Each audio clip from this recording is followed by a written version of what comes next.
ये इतना महंगा बेसन, ये पास्ता, ये बिस्कुट, मैगी, क्या जरूरत थी यार इतना सारा सामान लाने की?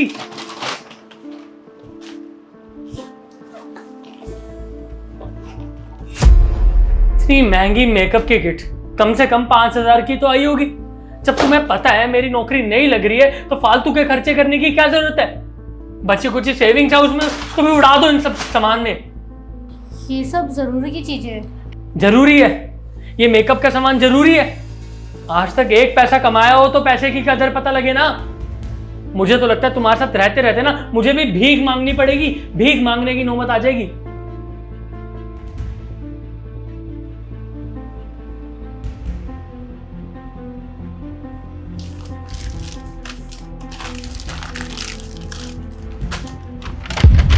जल्दी आओ, लेट हो रहा है हमें।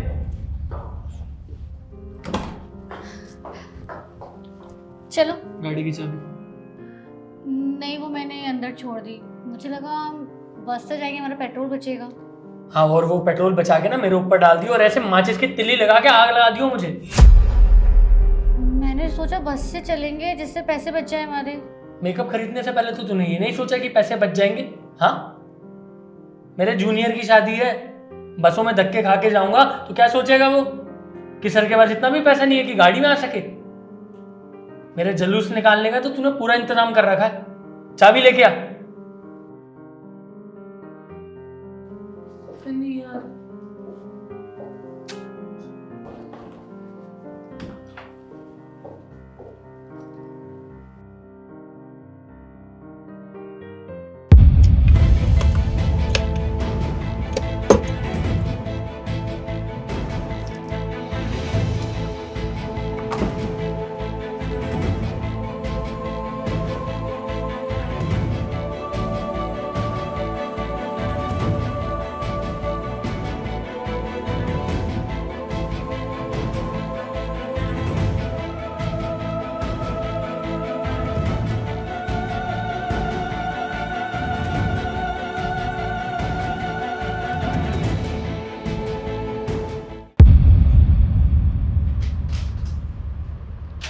कहां से आ रही है?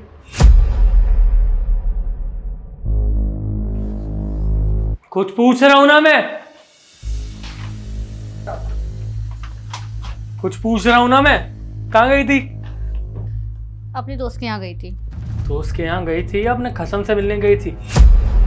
या फिर मेरी पीठ पीछे कुछ और ही धंधे चालू कर लिए तूने?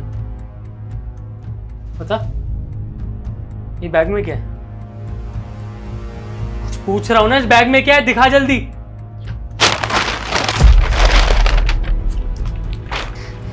मेकअप किट खरीदने गई थी। ये देखो, ये लिपस्टिक है, ये आई शेडो पैलेट्स है, ये हाइलाइटर है, यही सब खरीदने गई थी मैं। गर्ल्स का मेकअप करने जाती हूँ। और तुम्हें ये सब बातें मैंने क्यों नहीं बताई? क्योंकि तुम मुझे ये काम नहीं करने देते। जो मैंने पैसे दिए थे तुम्हें वो खत्म कर दिए तुमने? कितने पैसे दिए थे तुमने मुझे? वो 20,000 रुपए। अरे वो तो फर्स्ट मंथ में ही खत्म हो गए थे। और तुम्हारी जितनी भी सेविंग थी ना वो कब की खत्म हो चुकी है। 5 महीने से तुम घर में बैठे हुए हो। मजबूरी में करना पड़ा मुझे सारा काम। मुझे कोई शौक नहीं है काम करने का। तो मुझे एक बात बताओ, घर के खर्चे कैसे चलेंगे? बच्चों की फीस कैसे जाएगी? इस घर का रेंट कैसे जाएगा? वो सब कहाँ से आएगा? वो सब मैं पे करती हूँ। लेकिन मैंने इन चीज़ों के बारे में तुम्हें कभी भी नहीं बोला, जैसे तुम मुझे बोलते हो। तुम मुझसे एक एक चीज का हिसाब पूछते हो और ताने मारते हो। सॉरी यार इशू, मैं जाने अनजाने में तुम्हें काफी कुछ बोल गया, काफी बड़े बड़े इल्जाम लगा दिए तुम्हारे ऊपर। मुझे माफ कर देना। दरअसल नौकरी नहीं है, उसकी एक तो टेंशन इतनी लगी हुई है, दिमाग काम नहीं कर रहा है। उसे तुम इतना सपोर्ट करती हो मुझे और मेरी पीठ पीछे इतना सब कुछ कर रही हो मेरे लिए, हमारे लिए, फिर भी तुम्हें इतना सब कुछ बोल गया। आज से ना मैं प्रॉमिस करता हूँ कि कभी तुम्हें किसी चीज के लिए कभी नहीं रोकूंगा। तुम्हें जहाँ जाना है वहां जाना, जो करना है वो करना। इनफैक्ट तुम्हें जहाँ भी जाना होगा ना तुम मुझे बताना, मैं तुम्हें मेरे साथ लेकर जाऊंगा। हमेशा तुम्हारे साथ रहूंगा, तुम्हारा ध्यान रखूंगा। ठीक है, कोई बात नहीं। बाहर चले डिनर करने? बाहर? हाँ, बाहर चलते हैं। बहुत दिन हो गए, हमने एक दूसरे से बातें भी नहीं की है। ठीक है,